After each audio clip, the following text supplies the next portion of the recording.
Okay, here we go. We're going to try to cover section 2 of module 1 real quick. We're looking at elevated work and fall protection. Our objectives are to identify and describe various fall hazards, identify and describe the equipment used in fall protection and prevention, identify and describe the safe use of ladders, and identify and describe the safe use of scaffolds. We're going to have a performance task related to this where we're going to have to climb a ladder. We're going to have to inspect PPE and determine if it's safe, harnesses, lanyards, and devices, connecting devices. And we're going to have to properly don, it says you have to don something, that means put it on, the following PPE, the fall arrest harness. So there we go. The terms that we're going to cover are cross bracing, excavation, guarded, hand line, lanyard, maximum intended load, mid rail, planked, scaffold, 6-foot rule, toe board, and top rail. We've already talked about those in class. Remember, we got the ladder and we talked about all of these. You can pause at any time if you want to look at them. So, lanyards, fall arrest, this, the body harness and lanyards. Lanyards are the things that we hook to the connection devices. We got safety nets, lifelines, all this stuff is part of PPE that's used in fall protection. Good housekeeping. You have to inspect your fall protection equipment daily. If you don't know how it should be inspected by a competent person. What is a competent person? Competent person is the person who knows the most on your job site that day. Fall hazards are classified into 2 groups. Falls from an elevation and falls from the same level. So falls from an elevation is up off the ground, falls from the same level. It's going to be like a slip and fall, tripped over an extension cord walking across the floor. Scaffolds, work platform, decking, all that stuff near an excavation. Falls from an elevation can happen from scaffolds. You can be standing on the ground and fall into a hole. In the United States, fall protection is required for platform surfaces 6 feet. Got to know that number. If it's 6 feet high or higher, you got to have on fall protection. That's the 6-foot rule. Bonk. A rule stating that platforms, work surfaces with an unprotected side or edge that is 6 feet or higher requires fall protection. A harness, a tie-off. Walking and working surfaces, slips and trips and falls. Some incidents occur due to environmental, it's usually housekeeping and careless behavior that leads to that. You can avoid slip, trips, and falls by being aware of your surroundings and following these rules on your work site. Remember these general walking rules. Keep all walking and working areas clean. Keep all walking and work surfaces clean. Run cables, cords, etc. overhead and through crossover plates. Do not make them tripping hazards by laying them across the ground. Do not run on scaffolds, work platforms, decking, roofs, or other elevated areas. When you run, it increases your chance of a trip and fall. Unprotected sides, wall openings, and floors, they have to be guarded. You have to put a guard over them. They can be covered. Cover any hole in the floor whenever possible. Let me move this over a little bit. There we go. These types of barriers or barricades can vary from one job site to another. They may also be in different procedures and how barricades are put up. You have to learn and follow the procedures. It's different on a roadway than a hallway. Railings are used across walls or openings as a barrier around flat floor openings to prevent falls. Railings prevent falls. Imagine that, a staircase without railings. You could fall off of it, but if you put rails on your stairs, you probably won't fall.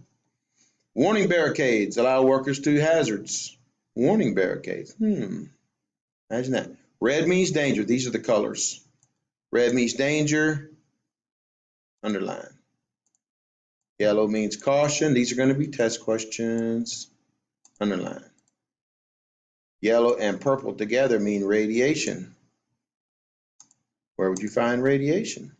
How about a nuclear plant? Protective barricades give both a visual warning and protection from injury, figure 6C. They can be wooden posts, rail posts, chains, steel cables.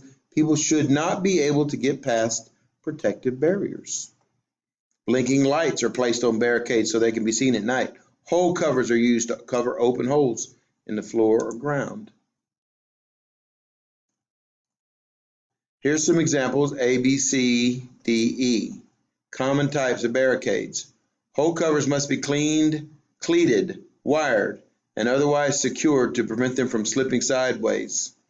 Think of a manhole cover. If it slid off and you drove over a hole, it would wreck your car.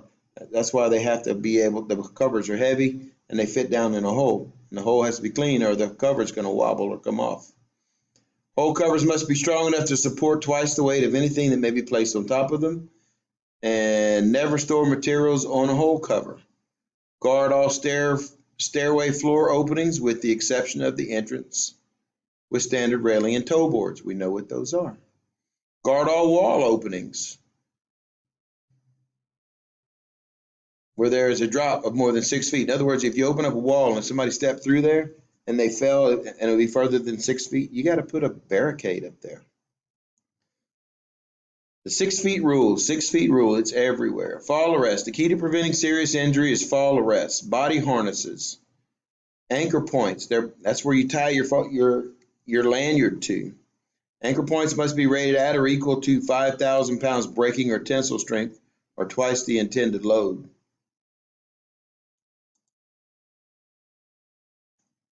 Here's a good picture of a man correctly wearing a body harness. You see where this D-ring is? Right in between the shoulder blades. That's a test question. Where is the D-ring? If you don't adjust it correctly when you put it on you, if the D-ring is way down here, if it's way up here high on your neck, it could injure you if you fell. So having it right in between your shoulder blades is a test question, and you need to know, where does the D-ring go? In between the shoulder blades. Ideally, a fall arrest anchor point will be located directly above the back D-ring in order to minimize any swing as well as free fall distance.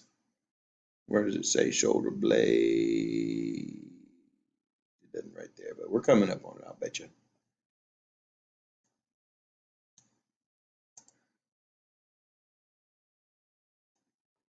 Permanent anchor, this is what you tie off to. A concrete anchor, a beam anchor. You can see pictures. Here is a tie back lanyard. This is basically, you throw your lanyard over the beam and then you hook it to itself. There's all kinds of different ways that are acceptable to tie off. Positioning connections cannot be considered the primary anchor. Positioning anchor points are required to be rated at 3,000 pounds instead of 5,000. So anchor points are often needed to secure the position of the worker. So these are all anchor points. Anchor, this is a picture of one. This is an anchor being anchored. Here's another picture of an anchor being anchored over an I-beam. Harnesses, full body harnesses are available in different sizes. The back D-ring is connected. Climbing the ladder. Come on, where is it? Where is it? When climbing a ladder, the front chest D-ring is likely high for connecting D-ring location at the hips. Used for conditioning fall restraints only. Yeah, I'll cover that with y'all. D-rings mounted. There we go. To shoulders are often used for rescue. All of them can be used for fall restraints, but the back D-ring is the primary connection for fall arrest. I bet it's the next page. A body harness fits correctly that ensures it provides proper protection. You don't want to slip out of it, but you also don't want it to hurt your neck when you fall on it. Harness straps are generally designed with some stretch to absorb the potential force of a fall. That means it's not going to be like you hit, just pop and it pops you. It's going to have a little spring to it, so you're not injured when you fall. The most important adjustments of the chest, the groin, the final position of the back D-ring. That's it. Now we're getting there. The final position of the back D-ring. The back D-ring location is vital. Position the ring between the shoulder blades. Red mark. Test question. Position the D-ring. This is the D-ring right here. Between your shoulder blades. Not too high, not too low. If it's too low, it tends to cause the body to hang horizontal. And if it's too high, the D-ring may strike the worker in the back of the head. The impact can be dramatic, so the force must be spread across the entire body. That's why these go around your legs. This goes around your chest. This is around your back.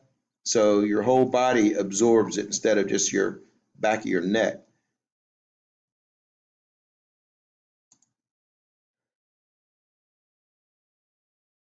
Six easy steps that could save your life. How to don a harness. And it says you hold it like this, and then do this, this, this, this, and this. That's what we're going to be doing this in class. And it's going to be part of a performance review. So moving ahead, this is a real good picture of a guy suspended from a safety harness. And you can see these little things right here, you step into them. They're like stirrups on a saddle. And by putting your weight under your feet, it unloads your hips right here, because if you're suspended here too long, your circulation to your legs can get cut off. So this kind of, if a person is hanging and waiting for help, you pop these out, you step into them, and it unloads this part of the strap.